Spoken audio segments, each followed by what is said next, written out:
मधुबन के बाबा, मधुबन के बाबा मुरली वाले, आपका क्या कहना, आपका क्या कहना। ओम शांति। आज 17 जनवरी 2022 के साकार मधुर महावाक्य हैं। आज मीठे मीठे बाप दादा बोले, मीठे बच्चे प्यार से मुरली सुनो और सुनाओ। ज्ञान रत्नों से अपनी झोली भरपूर करो, तब भविष्य में राज्य अधिकारी बनेंगे। बाबा ने कहा, मीठे बच्चे प्यार से मुरली सुनो और सुनाओ। ज्ञान रत्नों से अपनी झोली भरपूर करो, तब भविष्य में राज्य अधिकारी बनेंगे। और बाबा ने आज हमसे प्रश्न पूछा कि शिव बाबा को भोलानाथ क्यों कहा गया है। और उत्तर में बाबा कहते, क्योंकि शिव बाबा सब बच्चों की बिगड़ी को 1 सेकंड में बना देते हैं। कहते भी हैं, राजा जनक को सेकंड में जीवन मुक्ति मिली, तो एक जनक की बात नहीं, तुम सबको बाप 1 सेकंड में जीवन मुक्ति दे देते हैं। भारत की बिगड़ी को बना देते हैं, दुखी बच्चों को सदा के लिए सुखी बना देते हैं। इसलिए उन्हें सब भोलानाथ कहकर याद करते हैं। शंकर को भोलानाथ नहीं कहेंगे।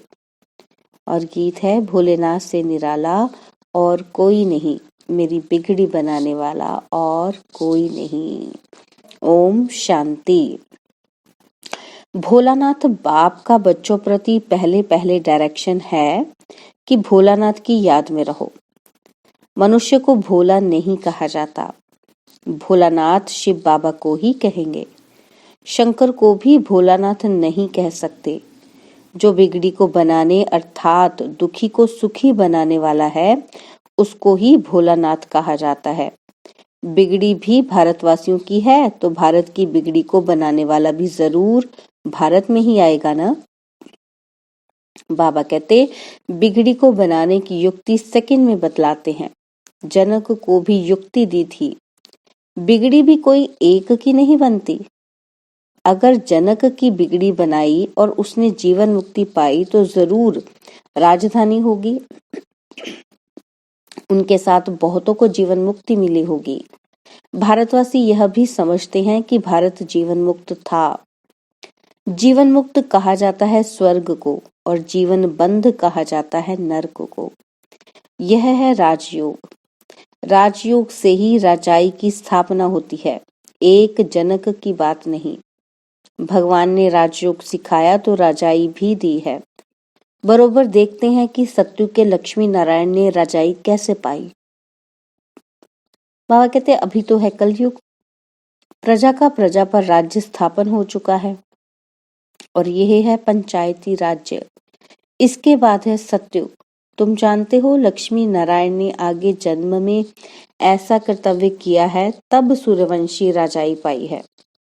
और फिर है चंद्रवंशी, वह तो राज्य की ट्रांसफर होती है। बाबा कहते, तुम जानते हो, गीता है सर्वोत्तम धर्म शास्त्र, जिससे 3 धर्म स्थापन होते हैं, और हर एक धर्म का शास्त्र एक ही होता है। संगम का भी एक ही शास्त्र है, महिमा भी गीता की ही है, जिससे सबकी सदगति होती है। तो सदगति करने वाला एक ही है। गीता में बरोबर रुद्र ज्ञान यज्ञ का भी वर्णन है, जिससे इस पुराने नरक का विनाश होता है और स्वर्ग की स्थापना भी होती है। इसमें मूंझने की तो बात ही नहीं। बाबा ने समझाया है कि पहले पहले बाप का परिचय देना है कि विश्व में स्वर्ग की स्थापना करने वाला विश्व का मालिक ठहरा। वह है सबका बाप। फिर यह लक्ष्मी नारायण है विश्व के मालिक। उनको जरूर शिव बाबा ने राज्य दिया होगा। अभी तो कलयुग है, भारत कौड़ी जैसा है, कर्ज बढ़ता जा रहा है, इसलिए सोना लेने का प्रबंध करते रहते हैं। भारत फिर हीरे जैसा कैसे बनेगा? लक्ष्मी नारायण को स्वर्ग की रजाई मिली है ना।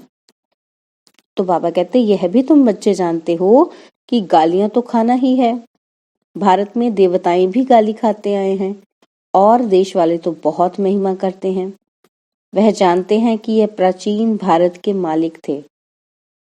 तो बाबा कहते, अभी तुम बच्चे प्रैक्टिकल देख रहे हो। तुम बच्चों में जो विशाल बुद्धि है उन्हों को ही खुशी होगी। विशाल बुद्धि वह है जो धारण कर और फिर दूसरों को कराते हैं। ऐसे मत समझो कि वहां सत्संग आदि में तो 5-10 हजार लोग रोज आते हैं, यहाँ तो इतने आते ही नहीं। बाबा कहते, भक्ति तो वृद्धि को जरूर पाती रहेगी, उनसे ये कलम लगता रहेगा। जिन्होंने कल्प पहले समझा है वही इन बातों को समझ सकते हैं।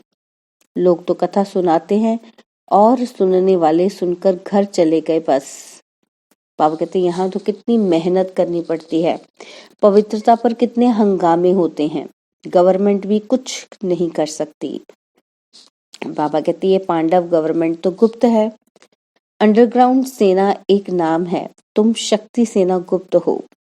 तुमको कोई समझ न सके, तुम हो नॉन वायलेंस शक्ति सेना, इसका अर्थ कोई समझ न सके। गीता के अक्षर का भी अर्थ समझ न सके। बाप खुद बोलते हैं, यह नॉलेज पराई लोप हो जाती है। लक्ष्मी नारायण में भी यह ज्ञान नहीं रहता। मैं जो ये ज्ञान सुनाकर राजधानी स्थापन करता हूँ, वह कोई की बुद्धि में नहीं है। यह बाबा भी गीता आदि पढ़ते थे, परंतु यह बातें थोड़ी बुद्धि में थी। अभी देखो सेंटर्स भी कितने खुलते जाते हैं, पवित्रता पर विघ्न भी पड़ रहे हैं प्रैक्टिकल में। आगे भी पढ़ते थे। बाबा कहते, उन गीता पाठशालों में विघ्न की बात नहीं रहती, और यहाँ तो तुम ब्रह्मा कुमार कुमारी बनते हो। यह अक्षर, बाबा कहते, यह अक्षर तो गीता में भी नहीं है। यह भी समझ की बात है। प्रजापिता ब्रह्मा के बच्चे ब्रह्मा कुमार कुमारी तो हर एक मनुष्य है, ना कि सिर्फ भारतवासी, परंतु सारी सृष्टि के मनुष्य सब हैं। सभी प्रजापिता ब्रह्मा को एटम कहते हैं। जानते हैं वह मनुष्य सृष्टि का पहला हेड है, ह्यूमैनिटी स्थापन करने वाला है। ऐसे नहीं कि सृष्टि होती ही नहीं है फिर ब्रह्मा पैदा हुआ, उनके मुख से मनुष्य रचे जाते हैं। नहीं, अगर कोई भी मनुष्य ना हो तो फिर मुख वंशावली भी पैदा ना हो सके। ना ब्रह्मा मुख वंशावली, ना ब्रह्मा कुख वंशावली हो सके। बाबा कहते, सृष्टि तो सारी है, उनकी कलम लगाई जाती है। यह नई नई बातें समझने की है। किसी की बुद्धि में बैठने में टाइम लगता है, कोई तो 1 मास में भी खड़े हो जाते हैं। जैसे देखो बेंगलोर के अंगना बच्चे को कितना नशा चढ़ा हुआ था, जो हमारे पास 20 वर्ष वाले को भी नशा नहीं है। बाबा कहते, वो खुशी में डांस करता था, भगवान मिल गया, खुशी की बात है ना। भगवान आकर रक्षा करते हैं माया से और फिर स्वर्ग की राजाई स्थापन करते हैं। बाबा तो बहुत क्लियर समझाते हैं। बाबा कहते, मैं इस साधारण तन द्वारा फिर से तुम बच्चों को वही सहज राजयोग और सृष्टि चक्र के आदि मध्य अंत का ज्ञान सिखलाता हूँ। बाबा कहते, तुम कह सकते हो आओ तो हम आपको सतयुग से लेकर कलयुग अंत तक की हिस्ट्री सुनाएं कि अब फिर से कैसे सतयुग आने वाला है। बाबा कहते, जरूर सिखाने वाला भी होना चाहिए। हमको सिखलाते हैं तो तब तो हम समझा सकते हैं ना। बाकी तो जो गीता सुनाने वाले हैं उनसे तो तुम लोगों ने बहुत सुना है, बहुत लेक्चर्स होते रहते हैं, परंतु वह इस धर्म के ना होने कारण इस तरफ खींचते ही नहीं। जब तुम्हारा प्रभाव निकलेगा और वृद्धि होगी, धीरे धीरे वृद्धि होती रहेगी। बाबा कहते, ये तो जानते हैं कि भारत कितना कंगाल है। मनुष्य भूख बहुत मरते हैं, दुखी होते हैं, भगवान की भक्ति करते हैं कि आकर दुख से छुड़ाओ। बाबा कहते, तुम बच्चे जानते हो सुखी सृष्टि कब होती है। यहाँ तुम बच्चों की झोली भर रही है इन अविनाशी ज्ञान रत्नों से। आगे तो सब सुनते सुनाते थे, परंतु उसमें झोली भरने का प्रश्न नहीं। झोली अभी सिर्फ तुम्हारी भर रही है, और जो टेप सुनेंगे व मुरली पढ़ेंगे वह सुन रहे होंगे, वह भी झोली भर रहे हैं। बाबा कहते, तुम हो शिव शक्ति सेना, भारत की झोली भरने वाले। भारत बहुत साहूकार हो जाएगा, परंतु जो झोली भरते हैं राज्य तो सिर्फ वही करेंगे ना। भारत सोने की चिड़िया थी, फिर बन जाएगी। सभी सुखी होंगे, परंतु भारत में कितने करोड़ हैं, इतने सब तो वहां नहीं होंगे। पापा कहते जो झोली भरते हैं राज्य भाग्य तो वही लेंगे, इसमें मूंझने की बात ही नहीं कि कैसे होंगे। अरे इन लक्ष्मी नारायण को देखो ना। पापा कहते ये सत्य के मालिक है ना, स्वर्ग का रचयिता है शिव बाबा और ये लक्ष्मी नारायण सत्य के मालिक हैं। जरूर आगे जन्म में पुरुषार्थ किया है, आगे वाला जन्म होगा संगम पर। संगम कल्याणकारी है ना, क्योंकि संगम युग पर ही दुनिया बदलती है, तो जरूर कलयुग और सतयुग के बीच में ज्ञान दिया होगा। सो अब फिर से दे रहे हैं। फिर कोई कहे कि निराकार परमात्मा कैसे आकर राजयोग सिखलाएंगे, तो तुम त्रिमूर्ति दिखाओ। ब्रह्मा द्वारा स्थापना, तो जो स्थापना करेंगे वही पालना भी करेंगे। जैसे क्राइस्ट ने स्थापना की, फिर पालना के लिए पोप भी जरूर उनको बनना पड़े। वापिस तो कोई जा ना सके, पालना जरूर करनी है, पुनर्जन्म लेना ही है, नहीं तो सृष्टि बढ़े कैसे। बाबा कहते जबकि सत्युग त्रेता में पहले देवताओं का राज्य था, तो सबसे जास्ती आदमशुमारी जरूर इन्हों की होनी चाहिए। और फिर क्रिश्चियन की जास्ती क्यों है, फिर लाखों वर्ष की भी कोई बात नहीं है। यह सब बातें समझेंगे वही जो अपने घराने के होंगे। बाबा कहते औरों को तीर लगेगा ही नहीं, यह ज्ञान का तीर है ना। बाबा कहते हैं कि भले किसी को भी ले आओ तो ज्ञान बाण लगाएं, होगा ब्राह्मण कुल का तो तीर लगेगा। शास्त्रों में दिखाते हैं कि लड़ाई में यादव कौरव मारे गए, पांडव 5 थे, फिर हिमालय पर जाकर गल मरे। बाबा कहते अब ऐसे तो हो नहीं सकता।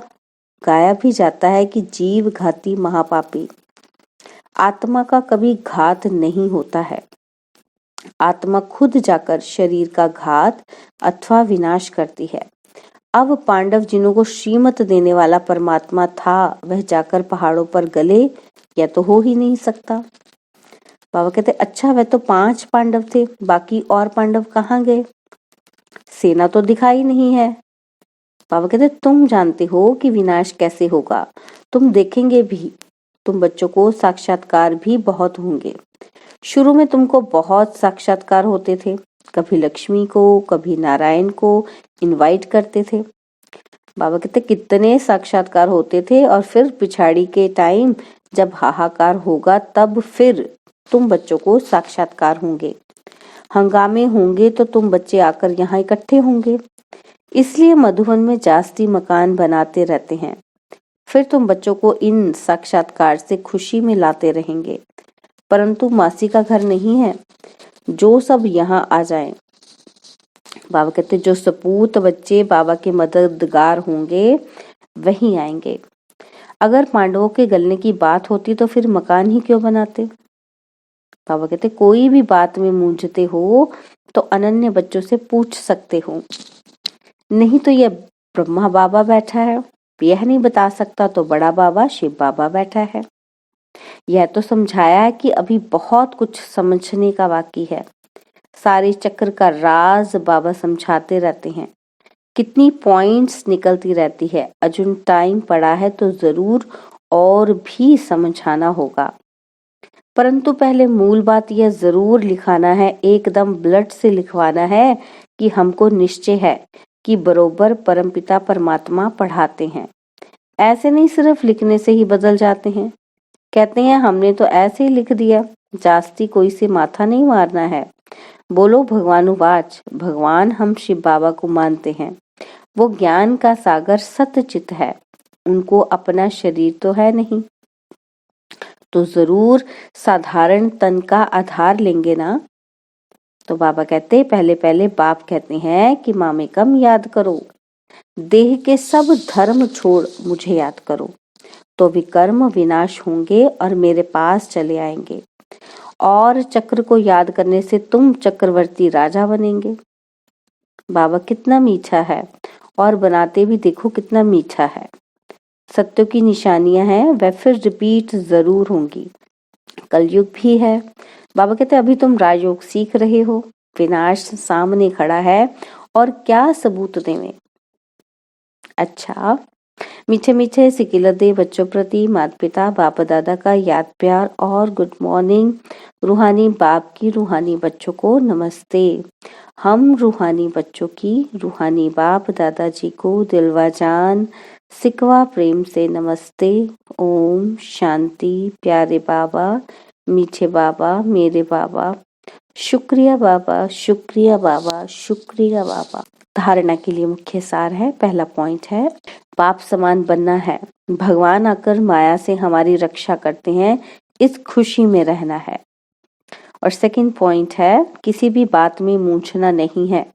सपूत बच्चा बन बाप का पूरा पूरा मददगार बनना है। वरदान दिया बाबा ने आज कि ब्रह्मा बाप के संस्कारों को स्वयं में धारण करने वाले स्व परिवर्तक सो विश्व परिवर्तक भव। ब्रह्मा बाप के संस्कारों को स्वयं में धारण करने वाले स्व परिवर्तक सो विश्व परिवर्तक भव। जैसे ब्रह्मा बाप ने जो अपने संस्कार बनाए वह सभी बच्चों को अंत समय में याद दिलाए। निराकारी, निर्विकारी और निरअहंकारी। तो यह ब्रह्मा बाप के संस्कार ही ब्राह्मणों के संस्कार नेचुरल हों। सदा इन्हीं श्रेष्ठ संस्कारों को सामने रखो। सारे दिन में हर कर्म के समय चेक करो कि तीनों ही संस्कार इमर्ज रूप में हैं। इन्हीं संस्कारों को धारण करने से स्व परिवर्तक सो विश्व परिवर्तक बन जाएंगे। और स्लोगन है अव्यक्त स्थिति बनानी है तो चित्र यानी कि देह को ना देख, चैतन्य और चरित्र को देखो। अव्यक्त स्थिति बनानी है तो चित्र को ना देख, चैतन्य और चरित्र को देखो। ओम शांति। और बाबा ने आज लवलीन स्थिति का अनुभव करने के लिए हमें कहा कि बाबा का आप बच्चों से इतना प्यार है जो जीवन के सुख शांति की सब कामनाएं पूर्ण कर देते हैं। बाप सुख ही नहीं देते लेकिन सुख के भंडार का मालिक बना देते हैं। साथ साथ श्रेष्ठ भाग्य की लकीर खींचने का कलम भी देते हैं। जितना चाहे उतना भाग्य बना सकते हो। यही परमात्मा प्यार है, इसी प्यार में समाये रहो। ओम शांति। और अब यह एक बहुत अच्छी वीडियो भी जरूर देखें।